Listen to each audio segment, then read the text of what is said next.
Ya, njoo wageni ambao wamekuja leo kutoka Bubembe, ambao wamekuja kuonana na mzee Meshake Generale. Hii ni mvuma ambayo iko na nguvu sana. Hawana lingine lengo la kuwatosha Bubembe wafike hapa. Ni lengo tu moja ya kupambana na adui ambayo iko Kageregere mpaka Kamanyula kieleweke. Yafaa tukomboe nchi yetu ya Kongo, ndio lengo letu limoja leo.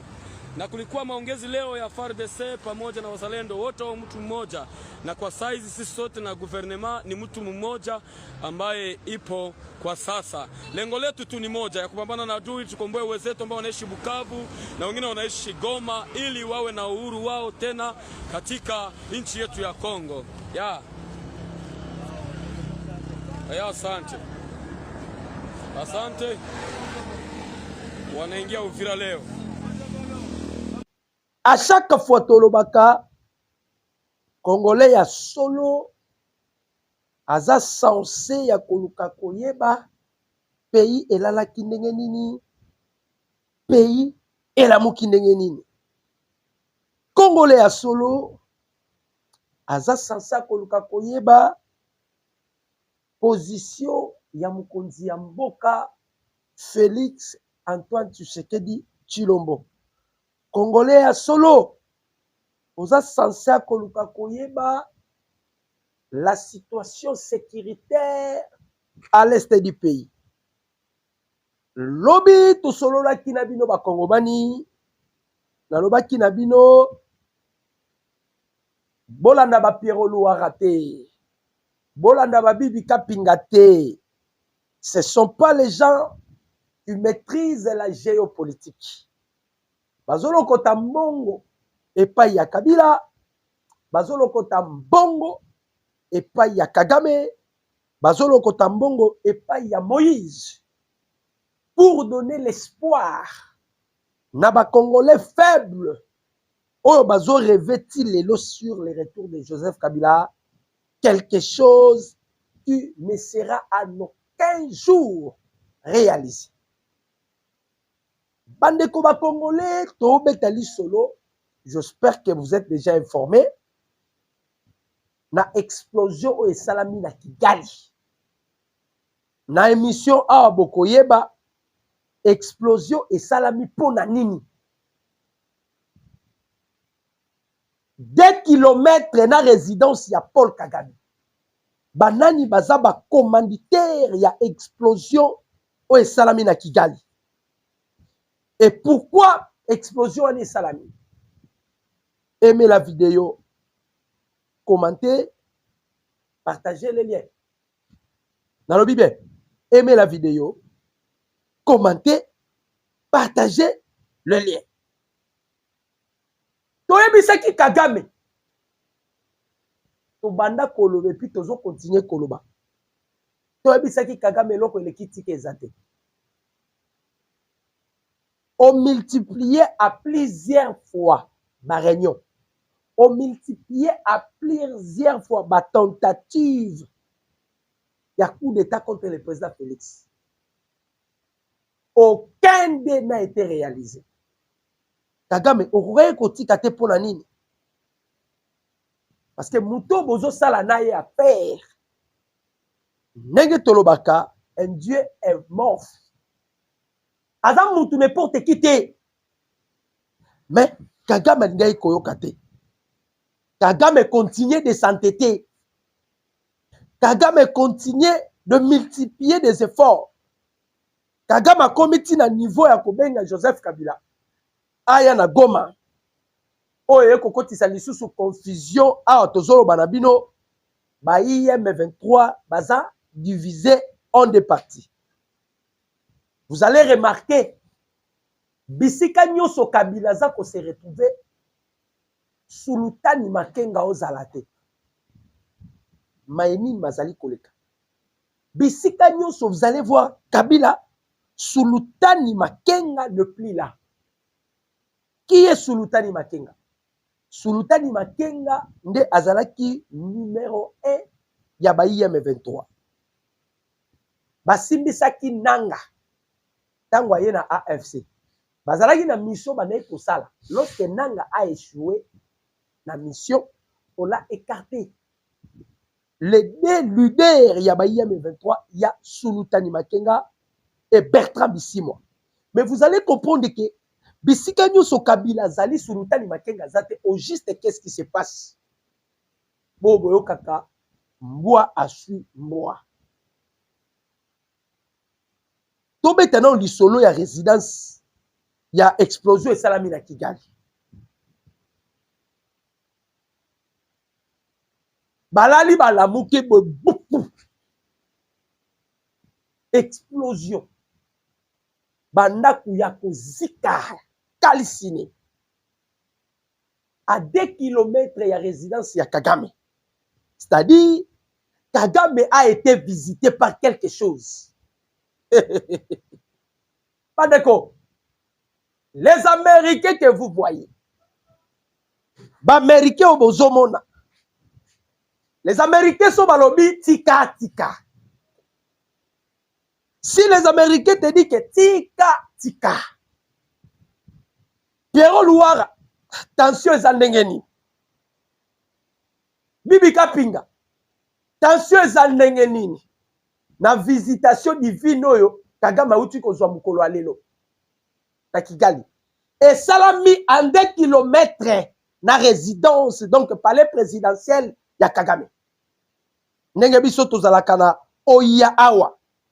À 2 kilomètres, Oya, il y a eu l'explosion. Donc de la même manière à Kigali. À 2 kilomètres, il y a palais à Kagame. Explosion salami. Les Américains, ceux qui balobi na mutu, papa tika tika. C'est ça les Américains. Ceux qui ont continué, avant de nous abattre yo, bakosala o ba film oyo tikala komona te. Avec les Américains. Imaginez, bah dépasser Kabila, parce que Kabila a na Gomati. Torozon na makamba Kabila. Mais bah dépasser Kabila. Bango ba ke ba visiter ka Kigali. Na capitale à Kigali. Capitale à Kigali. Tous les maisons. Oh, ils ont tout près à 2 kilomètres à Paul Kagame. Attends kumoko tikalité. Biloko na RFI boroyo kangote. Et pas Pierrot Louara boroyo kate. Bibi Kapinga. Abeta li solote. Baza affaibli. Toyebisa ki bidoke na cartographie ya ba-américain. Ndenge ba obeta ba jeune bango, Kagame ne plie. Na calcul ya ba-américain Kagame aza lisusu te. Les Américains ba komi ko sala calcul avec Tshisekedi. Donc bato bazo rêver nous surtout pour na Joseph Kabila. Tokokoma. Bato bazo rêver pour na Kabila. Tokokoma. Mais nous vous informons que bandeko ba Congolais makambo ezokoma de plus en plus makasi pour na Kagame. Ana eki obisa bino MC bino nina. Nalobaki na bino awa. Monsieur Massad Bolosa bengaki Kagame. Parce que bato bazo zongo ba blague. Bomona ka mutu na tele chango beta lisuma solo atika. Bato batika li Bibi Kapinga okosa ba Congolais bazoba parce que ndenge tozaboe il y a ba Congolais bazoba ba Congolais bazoba za ba Congolais nyonso bazo soutenir Kabila ba Congolais bazoba parce que Kabila za mutu ko pesa ta litoite ba Congolais a mayele eza ba Congolais baza sima ya mukonza mboka Félix Antoine Tshisekedi Tshilombo. Yo Kabila un étranger, yo Congolais qui soutenir étranger, ozo mona ngote que c'est quelque chose qu'on comprend ngote. Monsieur Massad Bolosa solo la gina Kagame. Oh Kagame azolo bake aza Lucifer. Ayebisaki Kagame nini? Ayebisaki Kagame avant de signer l'accord, avant 5 jours. Olongo la batunaye. Avant 5 jours olongo la batunaye. Ceux qui ont continué à s'entêter, les États-Unis utiliseront tous les outils nécessaires pour t'anéantir.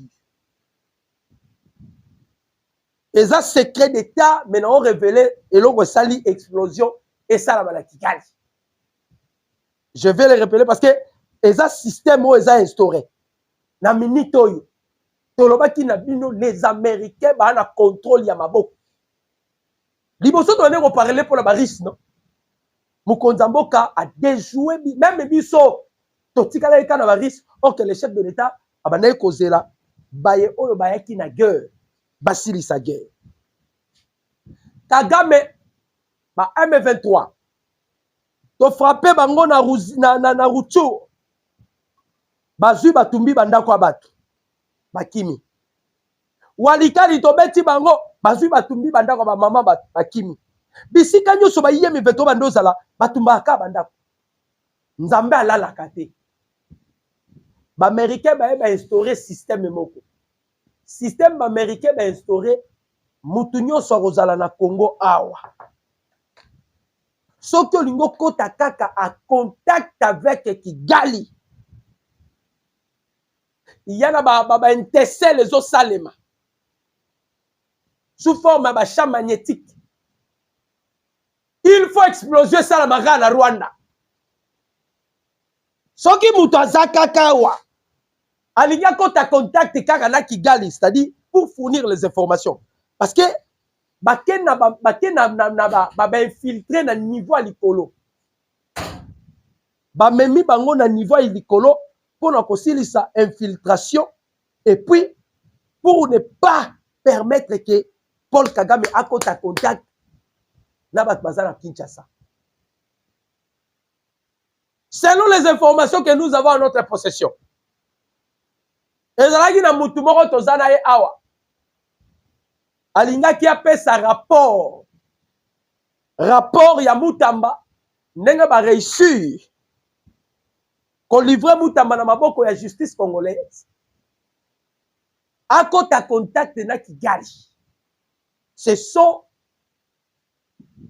des pions majeurs ya Paul Kagame oto wana bango tilelo. Mais bango siko ba yebite que il y a déjà un système parce que batu ba na kati ya distraction. Les moments où les gens sont dans la distraction, les États-Unis déjà sont pour travailler avec la République démocratique du Congo. Tolobaki na bino, ezana biloko zo kota na kimia, ezana biloko zo kota où nous ne voulons pas parler. Ezo kota na kimia nyonso. Et biloko ane zo kota tolingi teke batuba yeba. Mais il y a des choses où ezo kota. Les Américains préparent.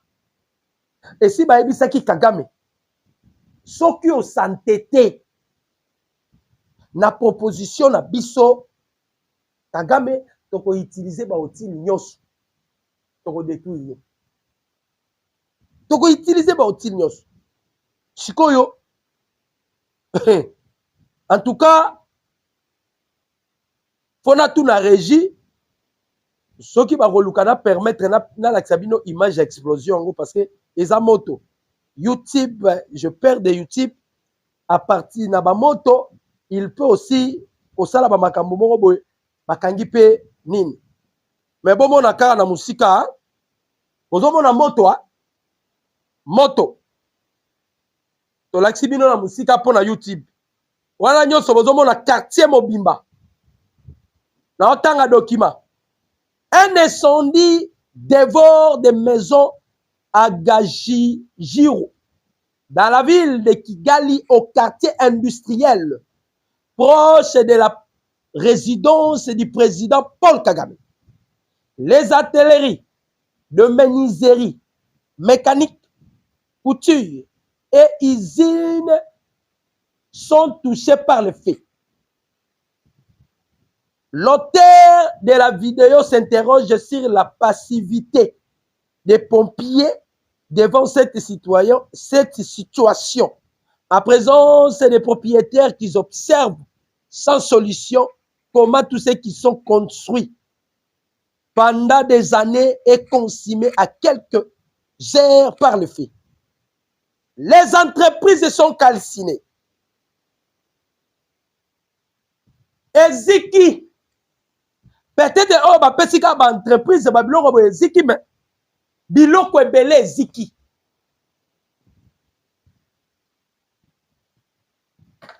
Toyebisaki Paul Kagame Kagame,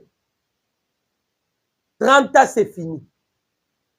30 ans, c'est trop et c'est fini.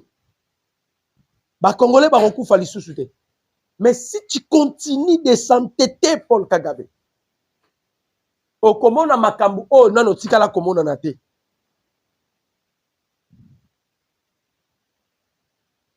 Au komona makambu, non, monati. Nekomoka komelinga awa, faut quand même to tanga rappel ba commenteur. Nekomoka komelinga awa.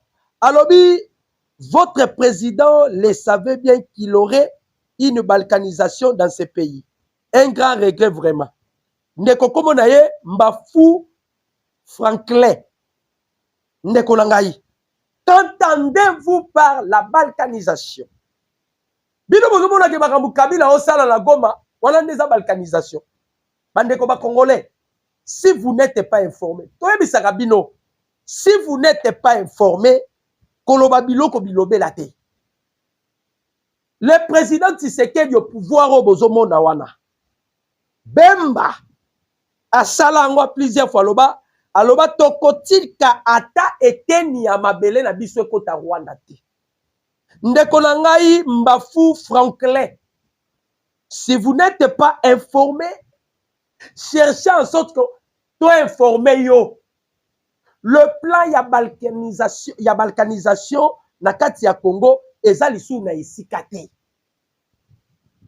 Scénario Kabila azosala o azosala wana. Scénario azosala. Toko bete la bino lisolo boyeba makambo zoleka. Mais yebaka le plan ya balkanisation to réussir kolonga yango lorsque les deux ministres se sont présentés.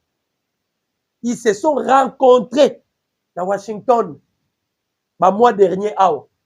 Bakendaki ko signer pour na ba principe de ba déclaration de principe de paix. Ezalaki na 3 points. Oyo to vandelaki penza na ba document wana. Les 3 points na lotanga premier point on a lobela kamingi. Le premier point bazoloba le premier point bazolobela sur le respect ya souveraineté de la République démocratique du Congo et la protection de l'intégrité territoriale. Quand on parle du respect à la souveraineté de Franklin Mbafou, le Congo ne sera en aucun jour balkanisé. Et Joseph Kabila que vous voyez, Kabila a des sérieux problèmes de konanga oyo yebite. Kabila ozomona wana. Il a des sérieux problèmes. Peut-être ozomona yelelo oyebite lo ndine ko iko komela yelo. Je parlais de Joseph Kabila. Yo ozomona yelelo mais oyebite nini ko iko komela yelo. Il a des sérieux problèmes torobeta lisolo. Mais on a beaucoup plus torobeta lisolo d'abord na maemauti ko salama précisément na Kigali. Oye komi comme la Paul Kagame eza makambo e Bible elobaka c'est que un homme aura semé il le moissonnera. Toyebisa yi Kagame tika. Génération oyo e ko permettre yote ozwa le décis na bango. Kagame tika aliko tika te. Les Américains si ba pesa ki Kagame avertissement. Les Américains. J'espère que na la Kisibino explosion salami na Kigali à 2 km il y a résidence il y a Paul Kagame. On a une visitation des États-Unis d'Amérique. Toi lisu na ni na robomba te.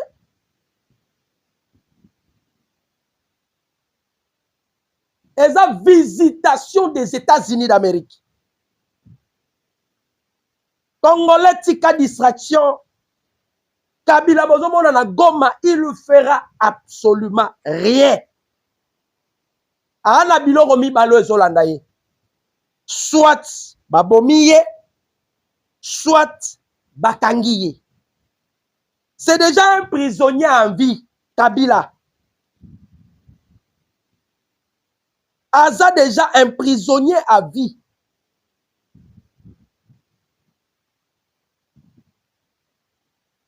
C'est un prisonnier en vie.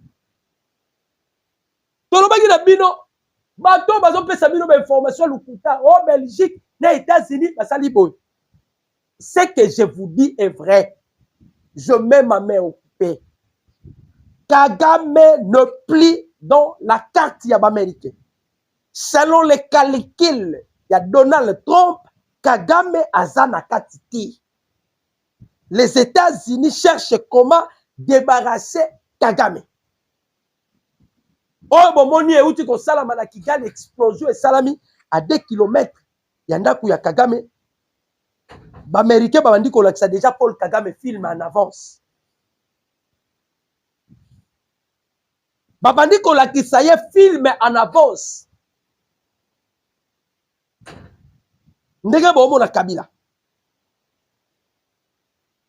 Ba bandi na ko lakisa Kagame ndenge nini ko suka parce que ba yebisaka ye. Kagame, tu es dans l'obligation de signer le code. Vous savez, les Américains, on a profité avec les Américains parce que Bazan a été à faiblesse, pour votre information. État à faiblesse, il y a nini. Je vais expliquer. Les États-Unis d'Amérique, Bazan a guerre froide avec la Chine. Et le pays qui a fait de la Chine parmi les superpuissances dans le monde, c'est la RDC. Bissonde Tosali que Chine comme superpuissance. Même sur le plan technologique, Chine a commis le colo. Naobete la bino parenthèse Mogoboy. Donald Trump a sali point de presse. Et les cas qui lobby. Trump a aussi la point de presse. Point de presse, Trump a aussi là. Il lui parlait sur le missile supersonique. Trump a démontré que le missile supersonique est une fabrication américaine que les riches un journaliste américain Télémi a contredire Donald Trump. Si Donald Trump Makambosoloba Eza Bongote, ce sont des Russes de Basala qui missile wana bataliboso. Donald Trump a bengani journaliste na kata salle. Alors, toi, tu es qui? Un Américain ou un étranger? Comment, toi, un Américain, tu cherches à défendre un autre pays? À bengani. Et pas na biso tozomona ba journaliste. Steve Wembi wana. Congolais. Bibi Kapinga. Kasayen. Pierre Louara. Kasaye. Mais bazo défendre pour Kabila, un sanguinaire au moment de Konabango. Est-ce que Bibi Kapinga wana pena baza na conscience sabat? Pierre Louara baza na conscience sabomu. Trump a bengani journaliste à lobby. Comment toi un Américain ose défendre le pays yaba étranger? Tu es un Américain, tu ne peux en aucun jour au défendre le pays yaba étranger. Bima a bengani.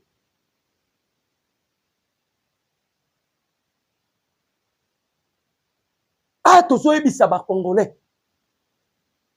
Kabila aki ko joje. Kabila aki ko meka mungwa. Azwaki yango ba makamba ba vunti. Tangu Kagame azobenga Kabila, tangu Kagame azo subir pression avec la communauté internationale, Kabila azwaki yango ba vunti. Na lobi na bino explosion esalami na Rwanda. Yango yo. Explosion esalami na Rwanda. Na 2 km, il y a résidence ya Paul Kagame et ça j'ai américain. Américain ba meki Kagame. Ba meki était me balakisi Kagame ke toza na ona maboko. Na ona sabino. Na ona sabino image. Je vais vous montrer les images. Au mona bino moko. Bazolo balaki nya Rwanda. Bangoye.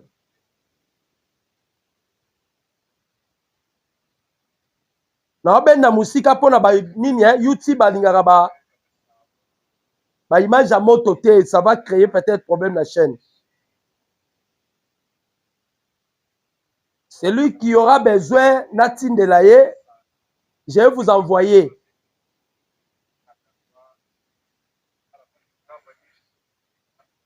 Ba entreprise Ziki. Hein? Les entreprises Ziki. Ça, c'est l'œuvre américain. On est à œuvre américain. Bah, José avant nous le 15 juin. Avant qu'il ne m'accorde le 15 juin. Bah, mais qui est pour l'accès que son métier au santé. Bah, américain, bah, bon. So, bah, ça m'a pression. So, bah, ça m'a pression. Pour la qui ça, ok, bah, quoi, il faut atteindre yo d'un moment à l'autre. Bon, bête à moi, c'est ce que les Américains ont fait. Bah, bête à l'eau, pour la qui ça, Paul Kagame, faites attention. Ton métier qu'on bombardait, on pouvait aussi t'atteindre. Tu exploser parce que Balobi est à 2 kilomètres de la résidence de Kagame. Donc les Américains, si ils karaké, tu peux atteindre yo, tu peux attaquer yo. Sur au sali blague toi, attaquer yo. Avec ça, les Américains sont comme ça. Mais batike le suko au choix au pona. Batike le choix au pona. Mais baza prêt ba ko beta yo. Yango to ebisi bino bandeko ba congolais. Bako sabino te.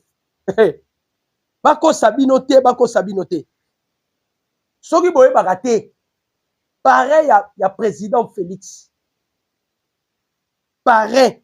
Mouto a parina pouvoir ya président Félix. Et ça Donald Trump. Pour votre information. Mouto a parina pouvoir ya Mukonzambok. Et ça Donald Trump. Et Donald Trump a décidé il y a qu'aussi sa guerre, mettre fin à la guerre. Partout à Zoleka, vous avez vu. Dans le qui et pas il y a des pays à Golfe. Même les Gazaouis, lorsqu'ils ont quitté Gaza, à Ebisi Gazaouis, ils ont soutenu pour que Israël place voilà. À Kenda qui n'a pas pays il y a Golfe. À Ebisi Bango bon continuer, bon frapper les sous Israël. Moi, je suis venu pour la paix. Et si vous allez aussi dans le Vatican, par rapport à la Vatican, ils prennent rien que pour la paix. Donald Trump a lobby, to sala qui déjà affaire ya munene. O etikali ya muke. J'espère que bino nyoso bo ba témoin. Bomoni na campagne la combat Paul Kagame a commis ko sanctionner les M23. Rwanda pene telemi accusé M23. Auto condamné M23 na ba akta koboma, na ba akta boy, na ba akta boy. Kabila yesi sous surveillance ya ba drone. Il est sous surveillance ya ba drone ya ba américain. Joseph Kabila. Ako bouger te, ako sala nini te, ayena aye komitika ye moko comme état prisonnier. Ye moko. En attendant, na Sénat kuna, babandi ko traité déjà dossier na. On traité dossier na. Il est accusé na plusieurs accusations dont il ne sera même pas épargné. Bitumbeza siko entre Joseph Kabila parce que M23 est divisé. M23 est divisé. Division ya makasi. La carte ya ba M23. Mouta créé division wana nani? C'est lui-même Paul Kagame. Division salami ndenge nini?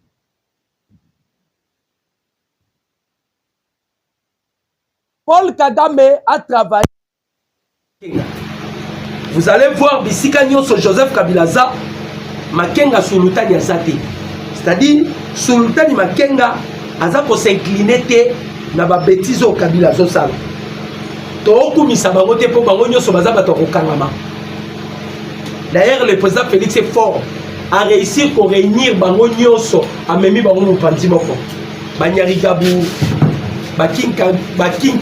Kinke Karuba wana Bakei Kinkaya Big Karuba Bakei bango nyonso atie bango sikamo. Kagame basali il na sulutani Makenga. Makenga qui représentait les M23. Kagame a ebisa qui est à repesa yé République de Kivu. Makenga ndia kozala président de la République. Makenga pe abandi ko boma na ordre ya Kagame parce que Kagame a promis qui est boboma à la fin des comptes je ferai de toi le président ya République du Kivu. Batala kaka dans les néa Joseph Kabila ekobi. Kabila badi ba consultation. Makenga azonye pa ya Kagame. Oh. Mais nazo comprendre te yo prometa ki ngai boy. Oloba ki nanga boy. Mais ya yemba la boko omo biso to kembi to bundi biso boko to komi na suka. Tant que to komi prêt à ko mbume bukana to mbumeteli aye ko bima aye ko zwa les devant. En tout cas ngana ko s'incliner te la place là. Sinon ngai pe na so zo parti nanga. Omoni conflit na bango. Bon on appelle et si ko bazala qui même Bertrand Bisimwa il ne plus confiant et pas Joseph Kabila. Bertrand Bisimwa s'est présenté mais en soi il ne plus avec Joseph Kabila.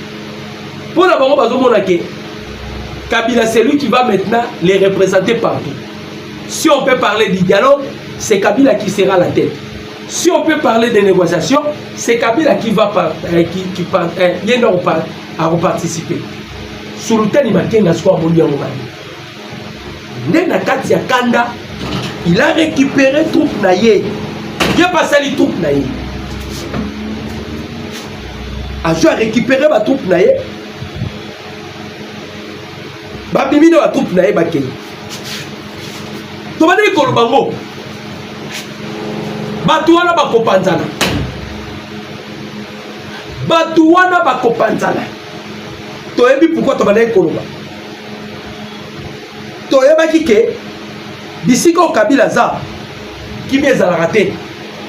Bien que bapé sakaye grade ya munene artisan de la paix. Ya lukuta. Ya bisika zali kimi ezalaka te. Ata mukete. Ezalaka ta mukete.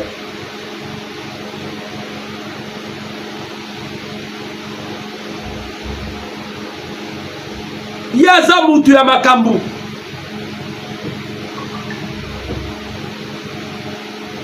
Les Américains baquet plus loin. Réunion moko zalaki teni. Ba soldat moko ba officier moko bazalaki awa. Bazalaki déjà contact na Joseph Kabila. Madame posé la mot d'ordre de Joseph Kabila. Et là on lui se paralysé Joseph Kabila. On est bloqué pendant Kabila. Kabila moni pendant que non. N'a ne non on sale sous.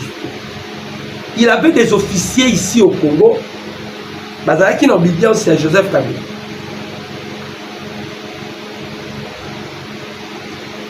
Tellement bazalaki en obédience à Joseph Kabila. Maintenant comprendre un peu ma part dans ma réunion. Ndenge ka Kabila bomoni uti kokota na Goma. Bato nyonso zalaki a contact na bango. Bakangai bango tous les officiers. Na lobi bien tous les officiers. Bakangai bango lobi.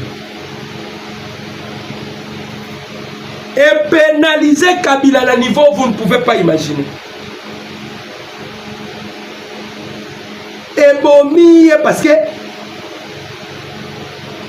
Makamlo bango bandai ko rêver. Ça devient maintenant difficile que cela se réalise.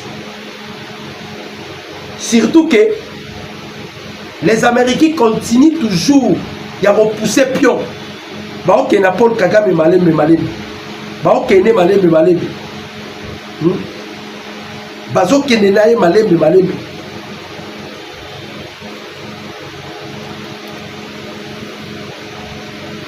Bameki e kaka ya musika.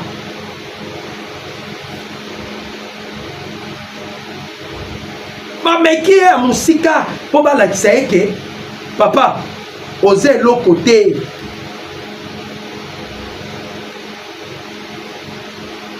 Oser l'autre côté.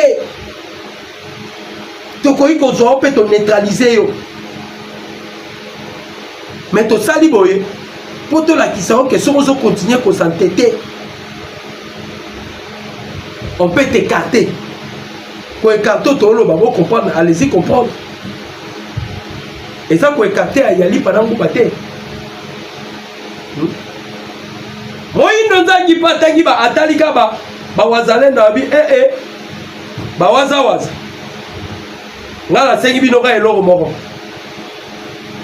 elo na sengi bino na bezo Kabila ala la pongité bisiko aza parce que Kabila a dû faire croire batu kazaka na Goma non or que Goma ana ayaka pendant les jours mais soka komi butu akangi bisaka ake Rwanda soki yindika komi butu omona akangi bisaka mais yo za muta makasi okenda kolala lisu na Rwanda ndenge nini pour vous dire même Rwanda bazalaka nanu na contrôle ya Rwanda te toyebisaka bino bao bazalaka na contrôle ya Rwanda te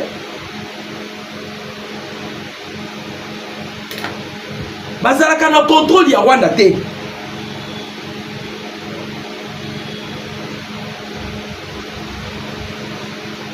bawazalelo baza Kabila il est dans l'obligation chaque jour à la gilet par balle. Chaque jour, gilet par balle.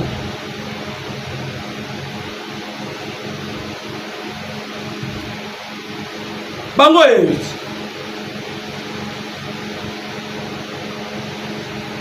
quand bakutana ina bakabila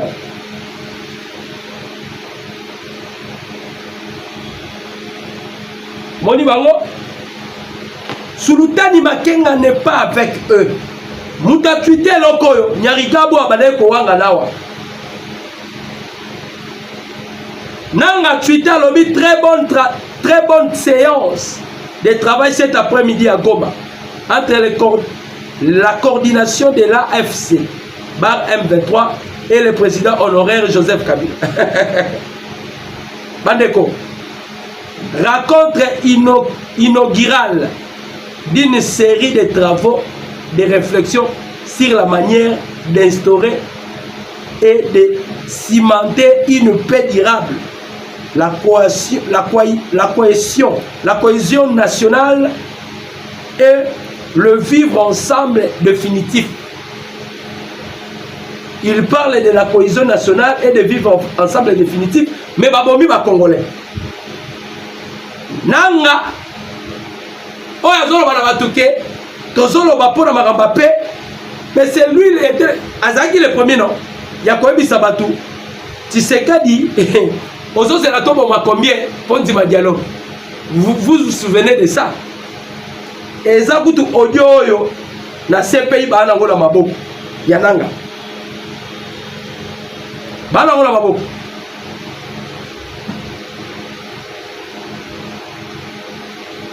bazana ngona maboko Tshisekedi oza tombo ba combien ponga obenga biso to négocier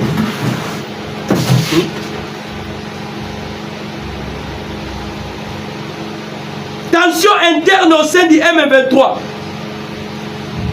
Des mobilisateurs réclament leur part du pouvoir alors que le mouvement rebelle tente de consolider son contrôle dans certaines zones de l'Est de la République démocratique du Congo. Des voix s'élèvent au sein même de ses partisans pour dénoncer une marginalisation dans l'attribution des postes de responsabilité. Dans une vidéo large relayée ce week-end sur les réseaux sociaux, un groupe de jeunes se présentant comme un membre des équipes de mobilisation du M23 Sud-Kivu s'expriment leur indignation face à leur exclusion du dernier arrêté signé par Emmanuel Biranto, présenté comme gouverneur du Sud-Kivu pour le compte du M23. Basale na ngoku tuna vidéo bango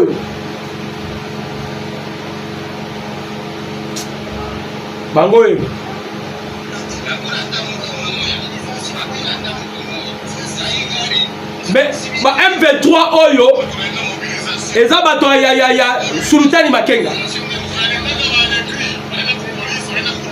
Ngai te, les images sont là.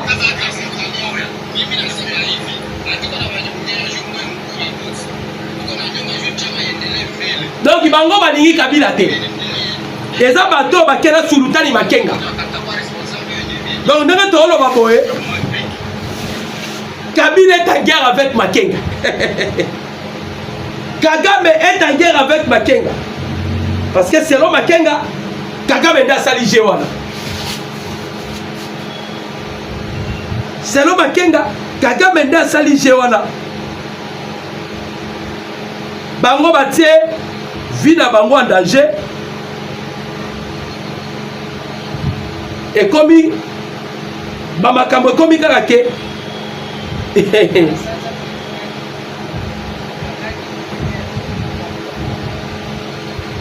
Bandeko ba Congolais, c'est grave. Boyoka, quand on va arrêter un officier derrière ceci, et après nous irons l'espionner un à un, limité, intercepté par nos services de sécurité d'un lot important des effets militaires dans une friperie au quartier industriel. Moussousou Lissous Kabila ba jeno nyoso osala wa muke. Oh Lissous Moussousou. Hormis des size nefo bakangaki botala Moussousou.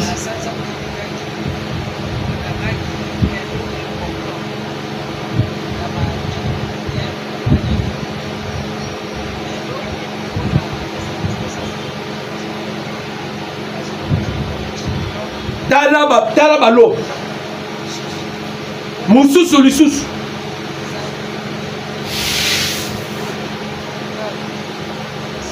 bateni ya bateni ya bateni ya bateni. Oh système déjà à Kabila abane tala bateni bande konanga ibotala bateni. Tu vois?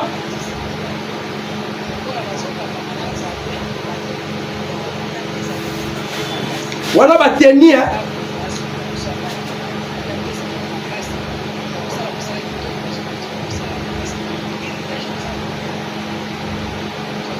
Bateni ebele.